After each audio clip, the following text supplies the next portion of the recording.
Hello friends, welcome to Pari channel. ఈరోజు mutton keema ఈజీగా టేస్టీగా ఎలా చేయాలో చూద్దాం. ముందుగా కీమాను శుభ్రంగా కడిగి కీమాని కుక్కర్లో వేయాలి. సో దాంట్లోనే కొద్దిగా ఉప్పు, పసుపు, ఇంకా 2 టమాటా ముక్కల్ని వేసి మంచిగా కలిపి కుక్కర్ మూత పెట్టి స్టవ్ పై 3 విజిల్స్ వచ్చే వరకు కుక్ చేసుకోవాలి. చూడండి, మటన్ అనేది 3 విజిల్స్లో మంచిగా ఉడికిపోతుంది. మనకి సాఫ్ట్గా మెత్తగా ఉడికిపోయింది. ఇప్పుడు స్టవ్ పై ఒక ప్యాన్ పెట్టి దాంట్లో 1 స్పూన్ వరకు ఆయిల్ వేసుకోవాలి. దాంట్లోకి కొన్ని స్పైసెస్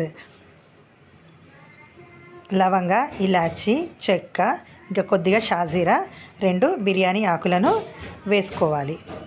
తర్వాత ముందుగా కట్ చేసి పెట్టుకున్న ఆనియన్స్ని కూడా వేసి ఇంకా దాంట్లోకి 2 పచ్చిమిరపకాయలను కూడా యాడ్ చేసుకోవాలి. సో ఇంకా దీంట్లోనే కొద్దిగా పుదీనా కూడా వేసుకుంటే మనకు రుచి అనేది చాలా బాగా ఉంటుంది. సో ఇదంతా కూడా ఒక 5 నుంచి 10 నిమిషాల వరకు మంచిగా ఫ్రై అవ్వనివ్వాలి. ఈ ఆనియన్స్ మంచిగా ఫ్రై అయ్యాక దాంట్లో కొద్దిగా పసుపు, కొద్దిగా అల్లం వేసి పచ్చివాసన పోయే వరకు మంచిగా వేంపుకోవాలి.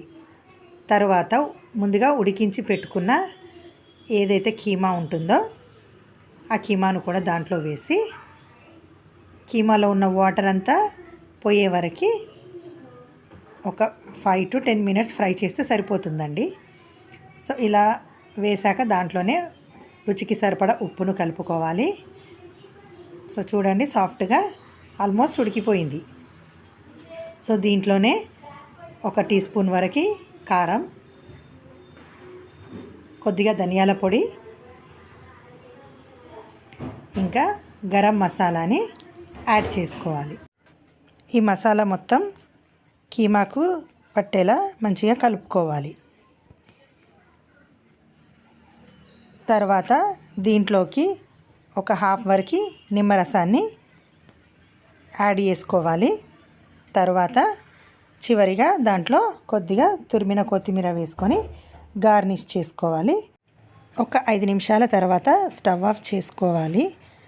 సో ఇదండి టేస్టీ కీమా.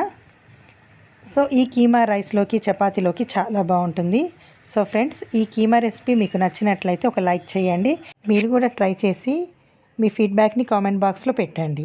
సో మరిన్ని టేస్టీ వెరైటీ రెసిపీస్ కోసం మళ్ళీ కలుద్దాం. Thank you.